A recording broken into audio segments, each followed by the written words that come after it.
কথায় আছে কলা বেচা আর রথ দেখা নাকি একসাথে হয়ে যায়। তো আমি সেই ভেবে গিয়েছিলাম ধূপগুড়িতে আজকে রথ দেখতে। ভেবেছিলাম যে দিদিকেও নিয়ে আসবো আর সাথে আমার রথ দেখাও হয়ে যাবে ধূপগুড়িতে। কিন্তু যেই আর সেই মনের আশা মনেই রইলো, রথ না দেখেই আমাকে ফিরে আসতে হলো। পরে মনের ইচ্ছেটাকে পূরণ করার জন্য আমি বিকেলের দিকে চলে গেলাম খগেনহাটে রথ মেলায় পুজো দেওয়ার জন্য। So hello everyone, welcome back to my channel. আশা করি তোমরা সবাই ভালো আছো আর আমিও বেশ ভালোই আছি, কিন্তু আমার গলার প্রবলেমটা এখনও ঠিক হয়নি।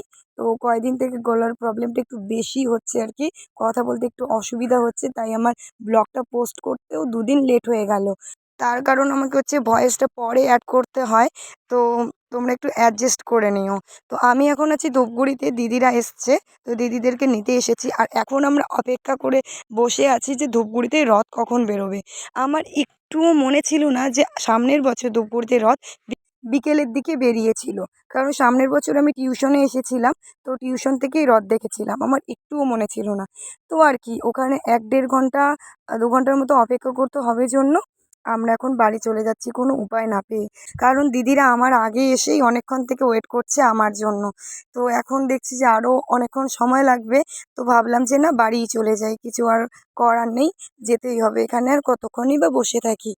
বাড়িতে এলাম, এসে এখন একটু এই যে বাইরে বসে আছি, দিদিরা ঘরে গল্প করছে আর আমি বাইরে, কারণ ফ্যানের হাওয়াটাও এত গরম লাগছে কি বলবো। টানা 3-4 দিন বৃষ্টির পর আজকে রোদ দিয়েছে। রোদ যদিও খুব কম, তবে মানে গরমটা লাগছে খুব। তো যাই হোক, ধূপগুড়িতে তো আর রথ দেখা হলো না, ওখানে কিছুক্ষণ আমরা বসে অপেক্ষা করেছিলাম যদিও। তো ওখানে না 4টা 4:30টার দিকে মেবি, এরকম টাইমে হয়তো সামনের বছর আমি এরকম টাইমেই হয়তো আর কি রথ দেখেছিলাম ওখানে, মানে বেরিয়েছিল অনেক কিছু ওখানে বেরোয়। তো সেই ভেবে আমি গেছিলাম দিদিদেরকে আনতে, ভেবেছিলাম যে সাথে সাথে মানে দুটো কাজ একসাথে হয়ে যাবে, দিদিদেরকেও নিয়ে আসা হয়ে যাবে আর রথ দেখা হয়ে যাবে। ওই যে একটা গাইস কথা আছে না, যে একসাথে কলা বেচা আর রথ দেখা দুটোই হয়। তো আমারটা ঠিক মানে অন্যরকম আর কি। আমি ভেবেছিলাম যে দিদিদেরকেও আনা হবে আর রথ দেখাও হবে। তো কি আর করা যায়, রথ দেখা তো হলো না, দিদিদেরকে নিয়ে চলে এলাম। দিদিরা আমার আগেই ধূপগুড়িতে পৌঁছে গেছিলো, আমার জন্যই দিদিরাও অনেকক্ষণ অপেক্ষা করেছিল আর কি, বসেছিল ওখানে। তো দিদি ফোন করে বলল যে আমি তো চলে এসেছি, তুই কোথায়? আমি তো তখন গাড়িতে। তখন আর ওর দিদি বলতে গেলে 1 ঘন্টার মতো আমার জন্য অপেক্ষা করেছিল। ভেবেছিলাম যে ততক্ষণে যদি রথ বেরিয়ে যায়, কিন্তু না। তো তখন আমি ওখানে যখন পৌঁছোই তখন বাজে 2টো। তো আমাদেরকে আরও 1-1.5 ঘন্টা 2 ঘন্টার মতো অপেক্ষা করতে লাগবে। আর দিদিরাও এত দূর থেকে এসছে জন্য ভাবলাম যে না থাক, বাড়িই চলে যাই আর অপেক্ষা না করে। আর বিকেলের দিকে তো আমাদের এখানে ছোট করেই রথ হয়ই, ওখানে চলে যাব। তো তাই আর কি চলে এলাম। এই ছেলেটা দেখো কি করছে এখানে গাছে উঠে। হ্যাঁ, আমি খেয়ালই করিনি। আর আমি বলছি এদিকে, আরও গাছে উঠে উঠে আমার কথা শুনছে, এরকম করে দেখে দেখে, মানে কি বলবো। হ্যাঁ, আর আমাকে না গাইস ভিডিও পাঠায়, নিজে নিজে ভিডিও করে, ভিডিও করে আমাকে পাঠায়, বলে কি, হ্যালো গাইস। শরীর ভালো না কয়দিন থেকে, তো তো তাই এরকমভাবে বলে, বলে কি, হ্যালো গাইস, আমার জ্বর আসছে, মাসির জ্বর আসছে, দাদু দিদা সবার জ্বর আসছে, তোমরা সবাই লাইক করো আর সাবস্ক্রাইব করো, এরকম বলে। তোমাদেরকে আমি এই ভিডিওটা একটু আর কি ক্লিক দেখাবো। হ্যাঁ, তো চলো, পরে দেখা হচ্ছে তোমাদের সাথে। এখন একটু রেস্ট নিই। মনে হচ্ছে আবার বৃষ্টি হবে, আকাশটা একদম মানে অন্যরকম হয়ে গেছে এক্ষুনি। রোদটা আছেই, রোদটা হালকা করছে, মানে হাওয়া বাতাস একদম, কিন্তু ভাল লাগছে হাওয়াটা, একদম সে সুন্দর একটা হাওয়া। কিন্তু আকাশটা না অন্ধকার হয়ে যাচ্ছে, মনে হচ্ছে আবার বৃষ্টি হবে। আর আমাদের এদিকে বুম্বাই যে, হেই বুম্বা, হাই করে দাও, হাই করে দাও বুম্বা। তো চলো, তোমাদেরকে একটা জিনিস দেখাবো আমি। আমাদের গাছে না আনারস ধরেছে এখন। তো এখন আমাদের গাছে শুধু 3টে আনারস আছে। তার কারণ হচ্ছে একদিন যে প্রচুর বৃষ্টি হয়েছিল, একদম গাছ টাছ ভেঙে গেছে। এখন না আমাদের গাছে শুধু 3টে আনারস আছে। তার কারণ কি বলতো গাইস, একদিন না ওই যে বৃষ্টি হয়েছিল যে গাছ ভেঙে গেছে আমাদের রাস্তার এদিকে, বৌদিদের। তো সেদিনই একটা আনারস ভেঙে গেছিলো। তো 4টা ছিল, এখন 3টা আছে। তো এটা সবে একটু কালার হয়েছে, হালকা হালকা কালার হয়েছে, এটা পাকেনি। তো একটা আনারস ওইদিকে পেকেছে মনে হয়, আমি দেখেছিলাম, তো ওটাই তোমাদেরকে দেখাবো, চলো। তো এই দিকে দেখো আরেকটা আনারস, এই আনারসটা একদম কাঁচা, এটা এখনো পাকেনি। তবে এই যে বৃষ্টির জন্য গাছগুলো না একদম হেলে হেলে গেছে, কি বলবো। এই যে আনারসটা দেখতে পাচ্ছ, এটা এখনো পাকেনি, এটা এখনো কাঁচাই আছে। এই যে দেখো, এটা এখনো কাঁচা। আর এই দিকে একটা দেখো পেকে গেছে। হ্যাঁ, wow wow wow, how sweet, কি সুন্দর আনারস। তো চলো, এখন এই আনারসটা আমি ভেঙে নেব, কারণ এটা গাছে রাখা যাবে না, আর জঙ্গলে বারবার আসাও যাবে না। ভেঙে ঘরে রেখে দেবো, 2 দিন পর খাবো, তাই না? দেখি, এই আনারস গাছগুলোতে না একদম কাঁটা থাকে, এই কাঁটাগুলো না সেই লাগে হাতের মধ্যে। যাই হোক, আমি ভেঙে নিয়েছি, এখন এটা নিয়ে ওইদিকে চলে যাব, তারপরে ভালো করে ভাঙবো। চলো ওইদিকে যাওয়া যাক, কারণ এইদিকে একদম কাদা, দেখতে পাচ্ছ, একদম জমি বাড়ির সাইডে। তো চলো এখন ওইদিকে যাওয়া যাক। এটা নিয়ে বাড়িতে হওয়া গাছের আনারস খাওয়ার টেস্টটা কিন্তু একদমই আলাদা রকম। তো আমি এখানে আনারসের আর কি ডালপালা যা আছে সব ছুলে নিচ্ছি।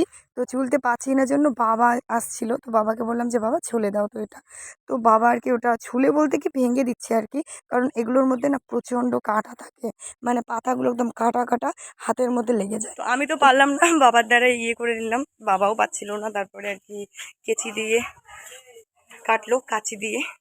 যাই হোক, একটা গন্ধ আসছে, ওয়াও দারুণ। তারপর আমরা বিকেলের দিকে রেডি টেডি হয়ে দলবল মিলে বেরিয়ে পড়লাম রথমেলার উদ্দেশ্যে।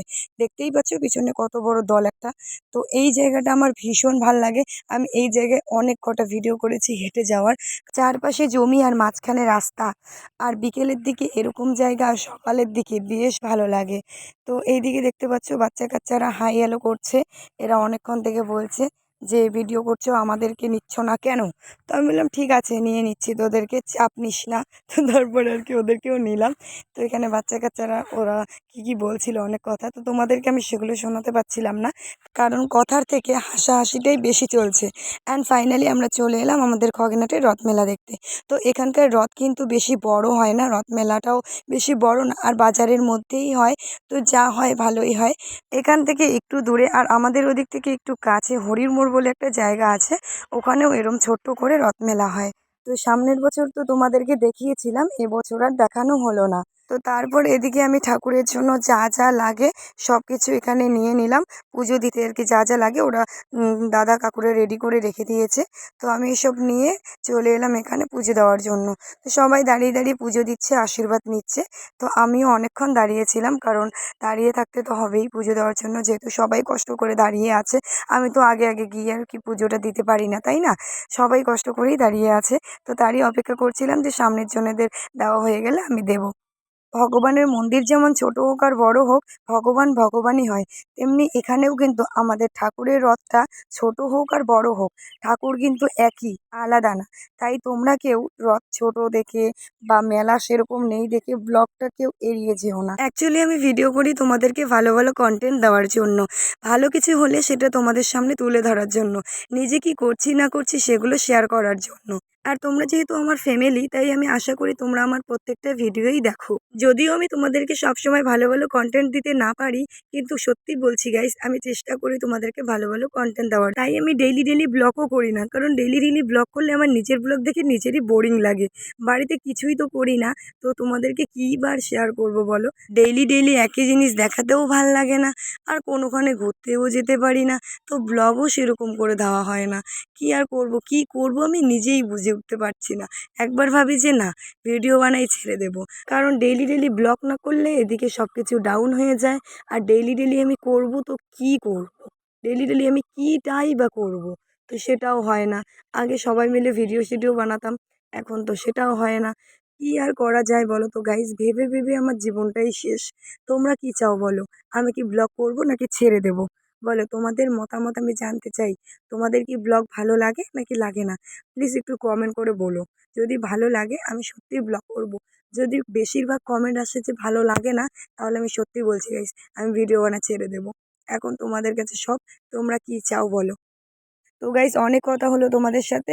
তো তোমরা কিন্তু অবশ্যই আমাকে কমেন্ট করে জানাবে। এখন আমরা একটু বাজারের এদিকে এলাম, মানে ভিতরে যাব আমরা সবজি বাজারে। তো চলেও এসেছি, এখানে অনেক কিছু সবজি নেওয়া হচ্ছে। তো সবজি নিচ্ছে নিকিতা বাড়ির জন্য। তো আজকে কিন্তু বাজারের দিন না, সের জন্য সবজির দোকান পাশার কমই এসেছে।